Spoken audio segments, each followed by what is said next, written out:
Chapter 6. Portfolio Policy for the Enterprising Investor, Negative Approach.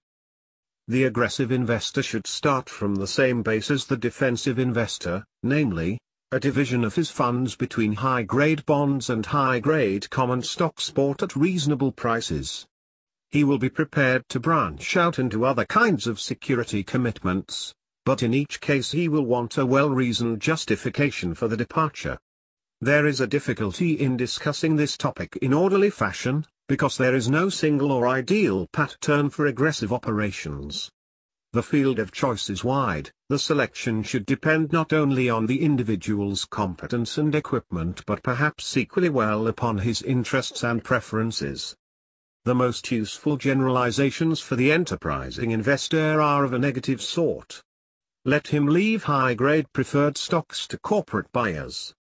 Let him also avoid inferior types of bonds and preferred stocks unless they can be bought at bargain levels, which means ordinarily at prices at least 30% under par for high coupon issues, and much less for the lower coupons. He will let someone else buy foreign government bond issues, even though the yield may be attractive.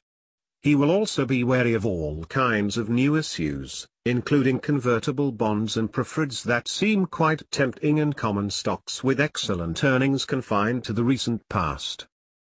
For standard bond investments, the aggressive investor would do well to follow the pattern suggested to his defensive confrère, and make his choice between high-grade taxable issues, which can now be selected to yield about 71/4%, and good quality tax-free bonds, which yield up to 5.30% on longer maturities.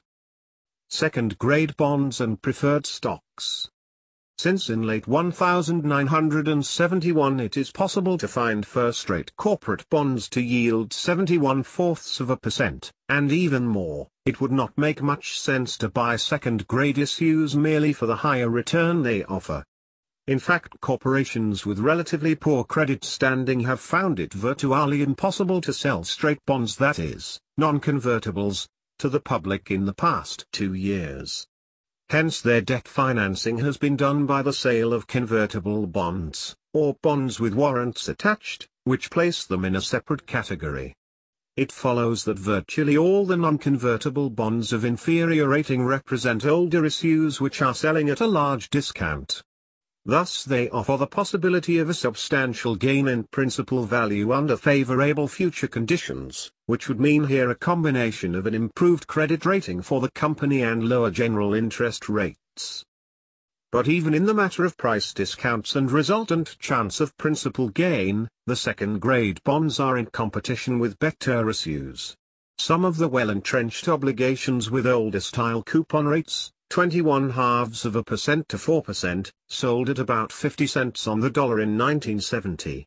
Examples: American Telephone and Telegraph 25/8s, due 1986, sold at 51, Atchison Topeka and Santa Fe RF4s, due 1995, sold at 51, McGraw-Hill 37/8s, due 1992, sold at 501/2.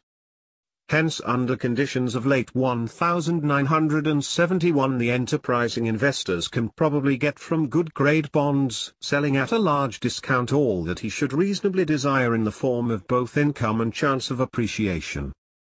Throughout this book we refer to the possibility that any well-defined and protracted market situation of the past may return in the future.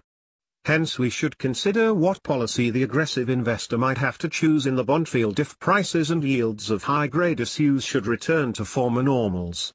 For this reason we shall reprint here our observations on that point made in the 1965 edition, when high-grade bonds yielded only 41/2%. Something should be said now about investing in second-grade issues, which can readily be found to yield any specified return up to 8% or more. The main difference between first and second-grade bonds is usually found in the number of times the interest charges have been covered by earnings. Example, in early 1964 Chicago, Milwaukee, St. Paul and Pacific 5% income debenture bonds, at 68, yielded 7.35%.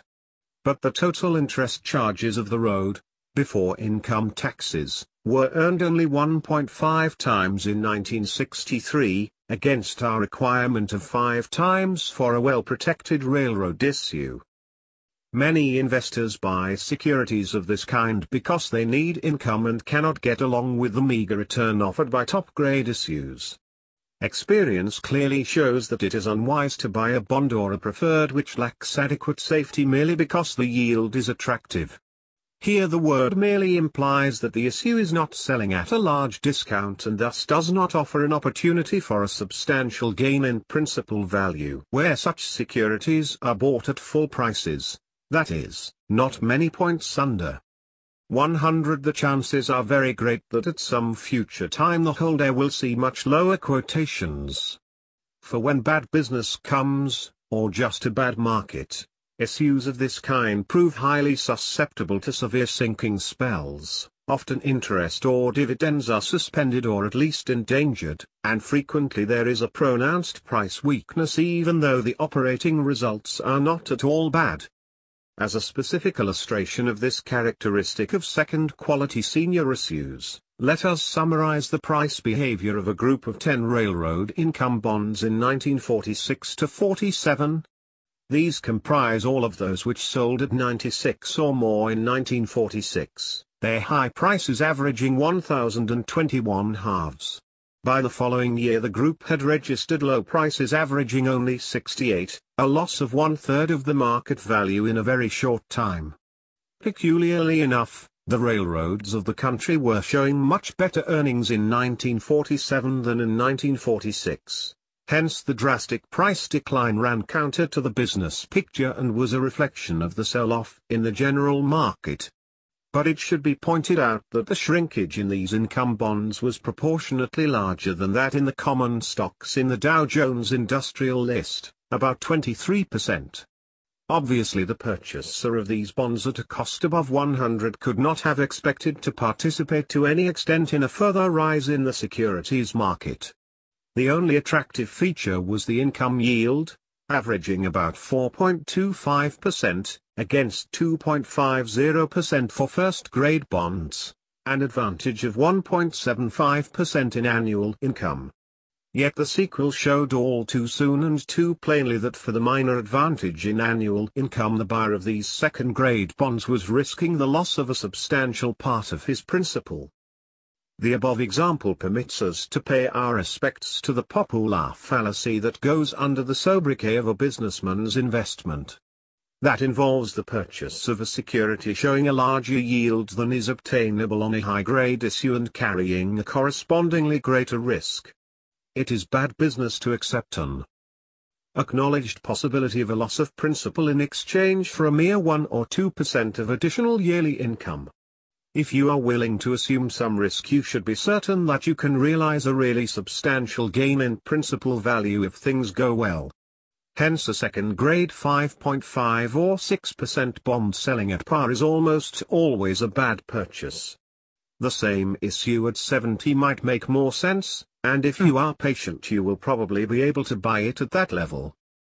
Second-grade bonds and preferred stocks possess two contradictory attributes which the intelligent investor must bear clearly in mind.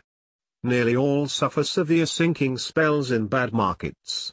On the other hand, a large proportion recover their position when favorable conditions return, and these ultimately work out all right. This is true even of cumulative, preferred stocks that failed to pay dividends for many years. There were a number of such issues in the early 1940s, as a consequence of the long depression of the 1930s. During the post-war boom period of 1945 to 1947, many of these large accumulations were paid off either in cash or in new securities, and the principal was often discharged as well. As a result, large profits were made by people who, a few years previously, had bought these issues when they were friendless and sold at low prices. 2. It may well be true that, in an overall accounting, the higher yields obtainable on second-grade senior issues will prove to have offset those principal losses that were irrecoverable. In other words, an investor who bought all such issues at their offering prices might conceivably fare as well, in the long run, as one who limited himself to first-quality securities, or even somewhat better. 3. But for practical purposes the question is largely irrelevant. Regardless of the outcome, the buyer of second-grade issues at full prices will be worried and discommoded when their price declines precipitately. Furthermore, he cannot buy enough issues to assure an average result, nor is he in a position to set aside a portion of his larger income to offset or amortize those principal losses which prove to be permanent. Finally, it is mere common sense to abstain from buying securities at around 100 if long experience indicates that they can probably be bought at 70 or less in the next weak market. Foreign government bonds. All investors with even small experience know that foreign bonds, as a whole, have had a bad investment history since 1914. This was inevitable in the light of 2 world wars and an intervening world depression of unexampled depth. Yet every few years market conditions are sufficiently favorable to permit the sale of some new foreign issues at a price of about par. This phenomenon tells us a good deal about the working of the average investor's mind, and not only in the field of bonds. We have no concrete reason to be concerned about the future history of well-regarded foreign bonds such as those of Australia or Norway. But we do know that, if and when trouble should come, the owner of foreign obligations has no legal or other means of enforcing his claim. Those who bought Republic of Cuba 41/2s as high as 117 in 1953 saw them default their interest and then sell as low as 20 cents on the dollar in 1963. The New York Stock Exchange bond list in that year also included Belgian Congo 51/4s at 36, Greek 7s at 30, and various issues of Poland as low as 7. How many readers have any idea of the repeated vicissitudes of the 8% bonds of Czechoslovakia, since they were first offered in this country in 1922 at 961 halves? They advanced to 112 in 1928, declined to 673 fourths in 1932, recovered to 106 in 1936. Collapsed to 6 in 1939, recovered, unbelievably, to 117 in 1946, fell promptly to 35 in 1948, and sold as low as 8 in 1970. Years ago an argument of sorts was made for the purchase of foreign bonds here on the grounds that a rich creditor nation such as ours was under moral obligation to lend abroad.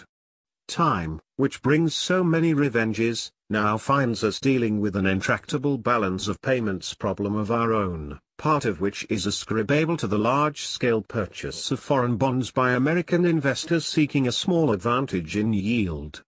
For many years past we have questioned the inherent attractiveness of such investments from the standpoint of the buyer. Perhaps we should add now that the latter would benefit both his country and himself if he declined these opportunities. New issues generally. It might seem ill-advised to attempt any broad statements about new issues as a class, since they cover the widest possible range of quality and attractiveness. Certainly there will be exceptions to any suggested rule. Our one recommendation is that all investors should be wary of new issues, which means, simply, that these should be subjected to careful examination and unusually severe tests before they are purchased.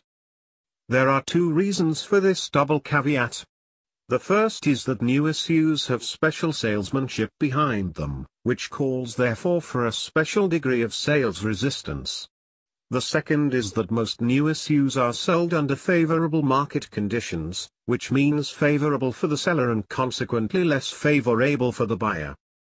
The effect of these considerations becomes steadily more important as we go down the scale from the highest quality bonds through second-grade senior issues to common stock flotations at the bottom.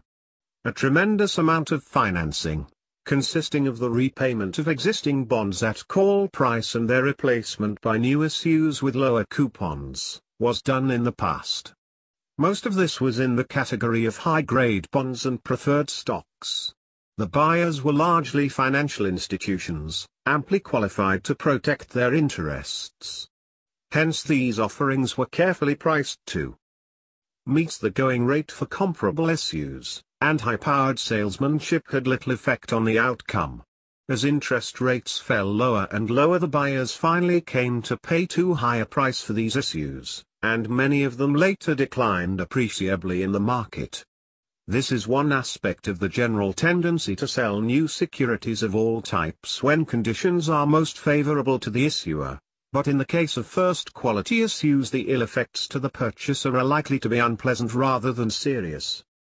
The situation proves somewhat different when we study the lower-grade bonds and preferred stocks sold during the 1945–46 and 1960–61 periods. Here the effect of the selling effort is more apparent, because most of these issues were probably placed with individual and inexpert investors. It was characteristic of these offerings that they did not make an adequate showing when judged by the performance of the companies over a sufficient number of years. They did look safe enough, for the most part, if it could be assumed that the recent earnings would continue without a serious setback.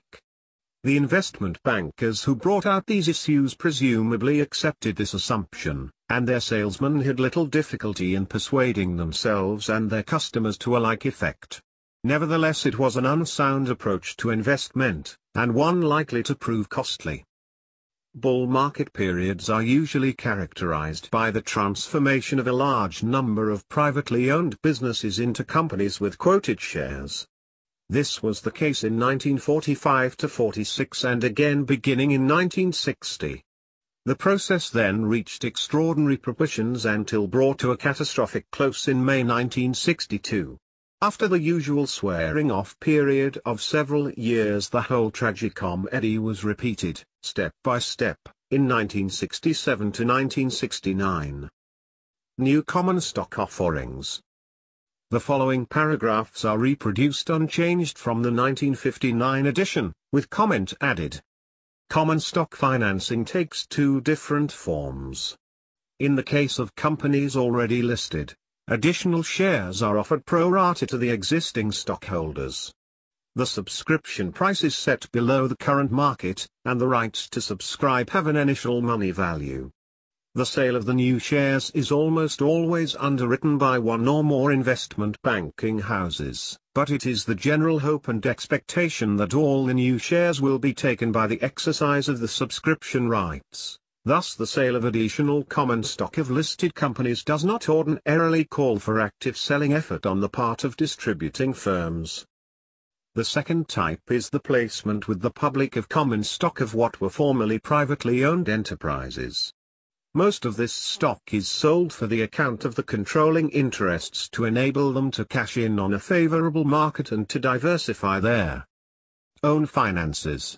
When new money is raised for the business, it comes often via the sale of preferred stock. As previously noted, this activity follows a well-defined pattern, which by the nature of the security markets must bring many losses and disappointments to the public. The dangers arise both from the character of the businesses that are thus financed and from the market conditions that make the financing possible.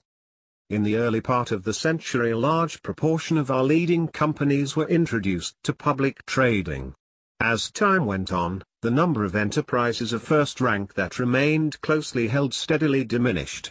Hence original common stock flotations have tended to be concentrated more and more on relatively small concerns. By an unfortunate correlation, during the same period the stock-buying public has been developing an ingrained preference for the major companies and a similar prejudice against the minor ones. This prejudice, like many others, tends to become weaker as bull markets are built up. The large and quick profits shown by common stocks as a whole are sufficient to dull the public's critical faculty, just as they sharpen its acquisitive instinct. During these periods, also, quite a number of privately owned concerns can be found that are enjoying excellent results, although most of these would not present too impressive a record if the figures were carried back, say, 10 years or more. When these factors are put together, the following consequences emerge. Somewhere in the middle of the bull market the first common stock flotations make their appearance. These are priced not unattractively, and some large profits are made by the buyers of the earlier issues. As the market rise continues, This brand of financing grows more frequent, the quality of the companies becomes steadily poorer, the prices asked and obtained verge on the exorbitant. One fairly dependable sign of the approaching end of a bull swing is the fact that new common stocks of small and nondescript companies are offered at prices somewhat higher than the current level for many medium-sized companies with a long market history. It should be added that very little of this common stock financing is ordinarily done by banking houses of prime size and reputation. The heedlessness of the public and the willingness of selling organizations to sell whatever may be profitably sold can have only one result: price collapse. In many cases the new issues lose 75% and more of their offering price. The situation is worsened by the aforementioned fact that, at bottom, the public has a real aversion to the very kind of small issue that it bought so readily in its careless moments. Many of these issues fall, proportionately, as much below their true value as they formerly sold above it. An elementary requirement for the intelligent investor is an ability to resist the blandishments of salesmen offering new common stock issues during bull markets. Even if one or two can be found that can pass severe tests of quality and value, it is probably bad policy to get mixed up in this sort of business. Of course the salesman will point to many such issues which have had good-sized market advances, including some that go up spectacularly the very day they are sold. But all this is part of the speculative atmosphere. It is easy money. For every dollar you make in this way you will be lucky if you end up by losing only 2. Some of these issues may prove excellent buys, a few years later, when nobody wants them and they can be had at a small fraction of their true worth. In the 1965 edition we continued our discussion of this subject as follows. While the broader aspects of the stock market's behavior since 1949 have not lent themselves well to analysis based on long experience, the development of new common stock flotations proceeded exactly in accordance with ancient prescription. It is doubtful whether we ever before had so many new issues offered, of such low quality, and with such extreme price collapses, as we experienced in 1960 to 1962. 4. The ability of the stock market as a whole to disengage itself rapidly from that disaster is indeed an extraordinary phenomenon, bringing back long-buried memories of the similar invulnerability it showed to the great Florida real estate collapse in 1925. Must there be a return of the new stock offering madness before the present bull market can come to its definitive close? Who knows?